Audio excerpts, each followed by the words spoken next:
he's speaking on a statement that Myron Gaines from Fresh and Fit made about Kevin Samuels and what was his contribution to what we call the manosphere. The manosphere being a space on YouTube and social media where men discuss the issues and concerns that they have.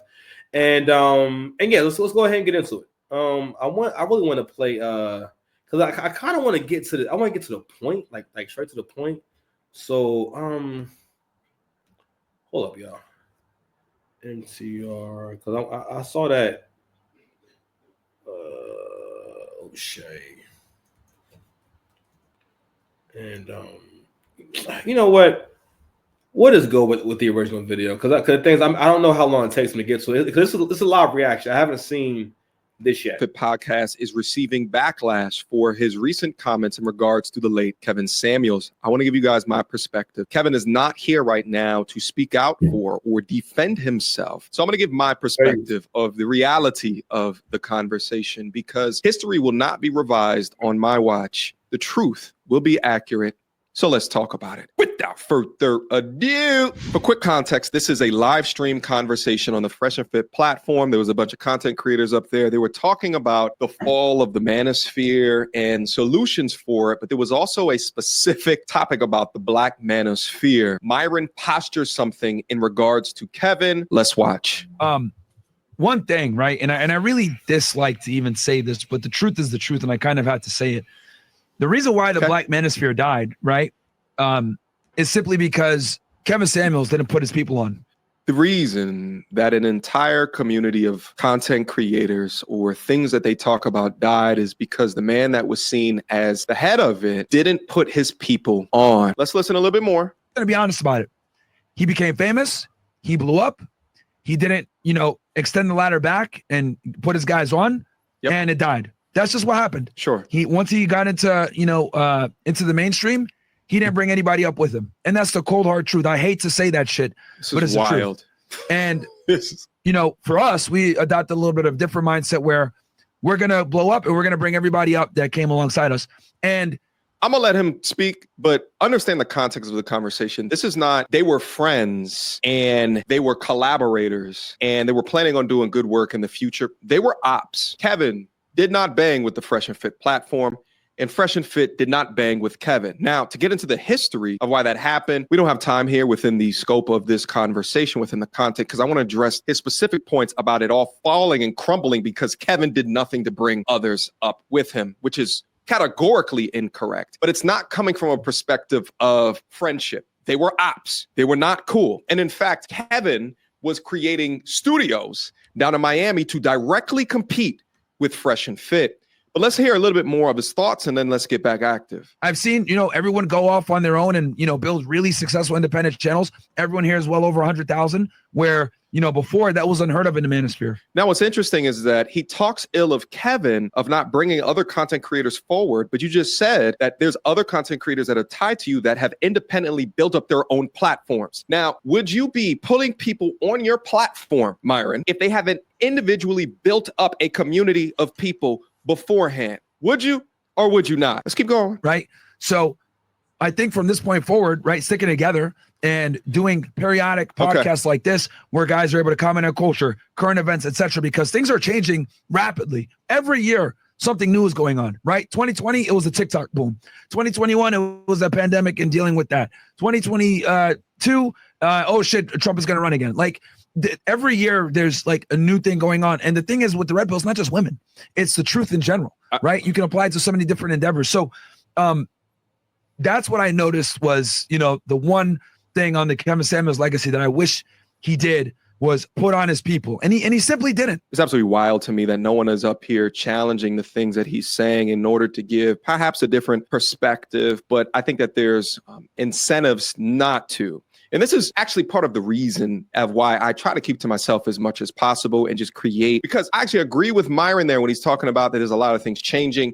We need community. We need a team. Absolutely. But I do think as a content creator that there's inherent bias for you to not speak up or against someone that you collaborate with if you vehemently disagree with the bullshit, or at least. All right, so I'm going to stop right there because I don't have all night. So I may have to do a part two on this. I'm going to go ahead and respond or just react to what I've seen so far. So, first of all, the issue with MTR is, even his perspective, is that he's not acknowledging, one, got to admit to your biases, right? And you can never, when we deal with human beings, man, we can't deal with human beings from the perspective of that they are perfect and they did everything perfect. Okay.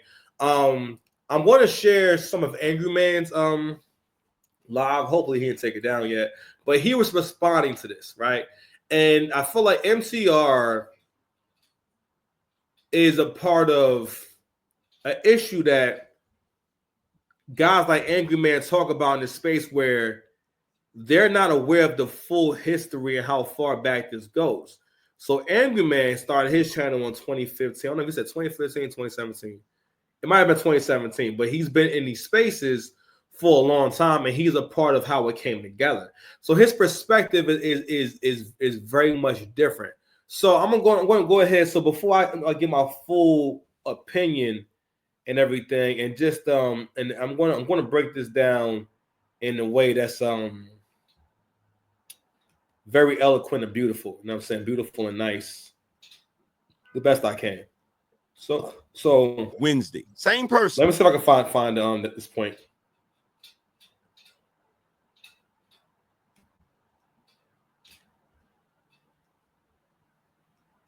Way. Because it needed to be said in the beginning. Period. South Angryman. Because it needed to be said.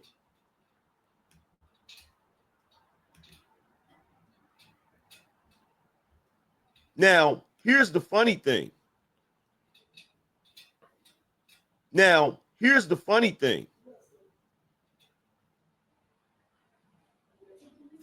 Out of all the names that I saw in that comment section, you know the one name I didn't see?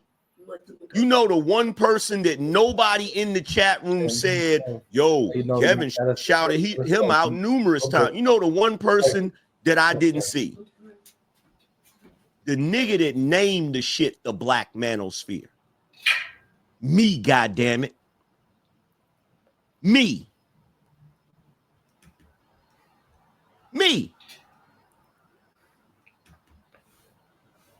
Why did I name it the Black Manosphere? Well, let's see. Back in the day, I actually wrote a couple articles for A Voice for Men, just like Obsidian did, and numerous others. I even frequented Blog Talk Radio and went to Honey Badger Radio. But what ended up happening is I, like so many other brothers, felt that there were certain conversations that weren't being had in the general manosphere. We felt we needed something more specific to Black men's issues. I suggested that we have a Black manosphere and a commission that consists of numerous individuals. Now, when I came up with the idea for the commission, Kevin wasn't on the scene yet.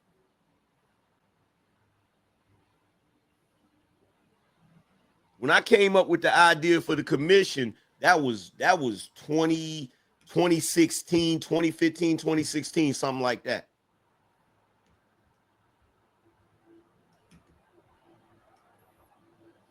That didn't work out because there were too many people that didn't get along with each other. There were too many people that didn't rock with each other's ideology.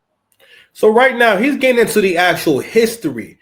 When we see these panels and people talking about, relationships and stuff like that, he's one of the first people. And also, this is the part of like why PR is important, why having the bigger voice is important.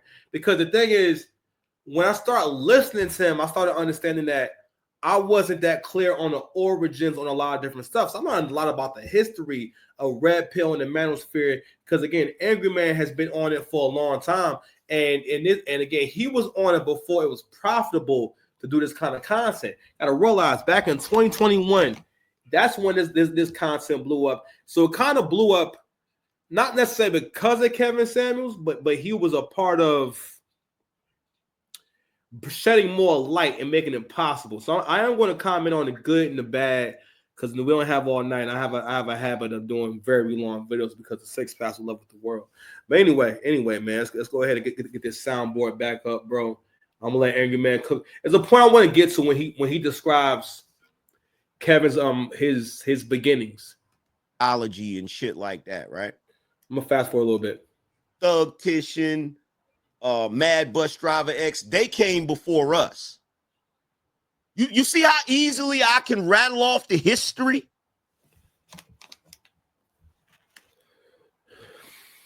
Even when it comes to the general manosphere.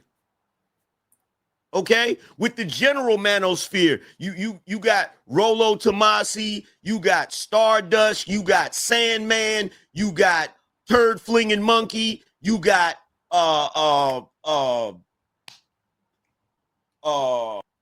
them. You feel what I'm saying? And keep in mind, this is not me disrespecting Kevin. This is me telling the truth. Because see, there's been a whole lot of fabrications that's been going on. There's been a whole lot of fabrications and a whole lot of stuff that's being said that ain't accurate and ain't true.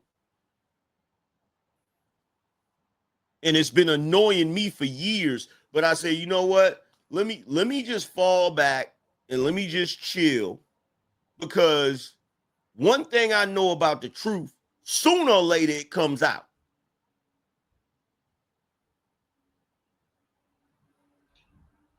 Sooner or later, the truth is going to come out. Sooner or later.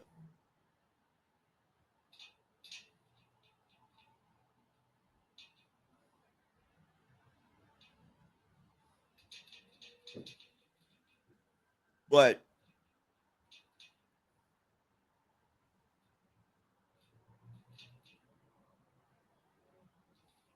he mentioned something about Kevin didn't like a lot of these dudes. Well, there's a reason why Kevin didn't like a lot of these dudes. See, around 2018, 2019, something like that, somewhere around that time frame, right? Kevin was still doing his style thing, right? BGS was trying his best to get the manosphere to welcome Kevin. In fact, when I really think about it, there was nobody back in the day that was promoting Kevin harder than BGS. So a lot of people don't really know what BGS. So BGS Idmore is a content creator that's still online. So he actually, a lot of people that you see today, or that at least that are popular today, they started there. So for the most part, it's not like the industry where you have to like go through so many different channels and have these different cosigns to have rub shoulders with certain people. All right, most of these panels anyone can come on to, except for like super high platforms, right? So when this was still forming and becoming a thing and becoming a scene, all the titans of industry that you know today, they were all on the same level, so they all kind of would be in the same groups and same circles and stuff like that. So what he's also getting into is the fact that Kevin was not always talking about relationships, and he did do a pivot, which he acknowledges. He did say this channel started off as me talking about frames, fragrances, and footwear. You know what I mean? And it was still that. But, you know, he eventually started realizing that, all right, there's a market here and there's some money to be made and this self-improvement content. And eventually it turned into a call-in show where, he would go over these topics. Now, because I don't want the video to be too long, because what Angryman is going to talk about is he's going to talk about basically, I may have to do a deeper breakdown, pause. But I wanted to touch on these two things of how Kevin was wrong and how Angryman is right, or where the good things that Kevin provided for the space that he did. So I'm going to just talk about his actual impact. The impact that Kevin had, to a certain degree, it sounds a lot like Angryman might not. It wasn't a casualty, because at the end of the day, Kevin blowing up still made it possible for more people to be open to this kind of content. Because I heard Kevin Samuels first, then Anton Daniels, then Crimson Cure, and then eventually Angryman. I fell in love with Angryman's content, and I learned that the gripe that Angryman had with Kevin was that Kevin was not given full credit for a lot of things that he was saying. So things he would talk about and conversations that he was having, yeah, he might have repackaged it into maybe in his own words, but the idea of it was based off of things that he's heard Angryman say. And was so Angryman, not only that, they had a friendship where they talked on the phone and they knew each other and they were actually friends. All right. And it did start to, when I discovered Angryman, it did kind of bother me that why am I just now learning about the Angryman? I can't even tell you how I got to his channel. All I know is that I saw that he was on the Anton Daniels show, in person for in studio conversation, and he also, I saw when Crimson Cure came to the Anton Daniels show to talk. She spoke on Angryman and talked about Angryman getting his just due and getting his credit and stuff like that. And also want to speak to Myron's point about not putting your people on. So what I'll say about Myron is there's so many videos and so many streams of Myron with a lot of different kind of people, even as they start getting up there and whatnot. But you never seen them, they never stopped appearing on camera on streams and panels with these kind of people, right? And when Kevin got to a certain point, he did pop up on certain niggas' channels. But I will say this though, it did seem as though he only wanted to be seen or aligned with the kind of black men that he was promoting, which was more of a clean cut kind of black man. Also, because again, his points, his overall legacy is unique to him. But a lot of the intellectual ideas he did not give credit. Now I can't name specific points right now, but when I hear Angryman talk, I can hear. Okay, I can hear. I feel like I've heard Kevin go over that. Like for example, like Kevin covered on a few different shows the connection between how single black mothers are in competition with their daughters and how they sabotage them for future relationships and shit like that. So a lot of different things that you thinking that Kevin came up with himself, he got the idea from Angryman and he expanded on it. You know what I mean? And what I also give Kevin as far as a positive, and this may be a negative, he took what Angryman was saying and he refined it to the highest level possible. And then he eventually created his own kind of content. But I also will acknowledge what Myron said about not bringing people with you. There's no reason why. But then again, towards the end, him and Angryman was beefing. But it would have been dope to see him on more panels at that level with an O'Shea Duke Jackson and Angryman and people like that. And a lot of Angryman's older videos are kind of scrubbed from YouTube, and Angryman's a little more rougher around the edges. And don't call him the Angryman for no reason. You feel me? But I will say this: Angryman has a legitimate gripe. You know what I'm saying? I think to a certain degree, people do kind of expect men to kind of just take on the chin, pause, and not complain and not speak up for themselves. You know what I mean? And he always had a legitimate gripe because, this is who you came up with. And this person, you didn't came up with them, and now they have a show, and the world is thinking that they're a genius, and they're not giving you credit for your ideas. And it was almost like some people may see it as Kevin was collecting information, and he eventually changed his whole show, his whole blueprint to fit this next trend. You know what I mean? So I think Kevin had a lot of his own original ideas, and he did do a lot of good because at the end of the day, Kevin did change black people. He changed how we thought about our image, how we present, how we see relationships, and why the relationships are not forming or the black family unit is actually not forming. And he still did the work of talking to these women and having these conversations day in and day out. He still was on panels, but Angryman made an important point. A lot of people you've seen him with or seen him on panels with when he blew up were not the people that he was around coming up with. I think that also speaks to, so Angryman, before I cut him off, was talking about how the manosphere didn't really embrace Kevin because they saw him as effeminate because his delivery, his image, and so on and so forth. You know what I mean? And it was ignorant. You know what I'm saying? Because as you start to watch Kevin, you know Kevin wasn't gay or nothing like that, but his style was a little more flamboyant. He just had a different delivery. You know what I mean? And his delivery sounded a little more like how the older Southern gay dude sounds a little bit. Because older gay people don't make it a point to sound hella gay or be hella effeminate. So like he had like that kind of that twang, but when you kept hearing him talk, you realize that it's not gay. It's just that it's along that same tone that older Southern gay men like use. You know what I'm saying? And so anyway, so we are hour and a half in, man. I've been up here long enough, man. I hope y'all enjoyed the show, man. If you still watching, like, share, subscribe, man. Yeah, man, we gotta get up out of here, man. I gotta go ahead and put this boy to sleep, man. It's getting ridiculous. What happened? Oh, my thing turned off. Oh no, that's ridiculous. I don't like that. Ridiculous. All right, anyway, love y'all.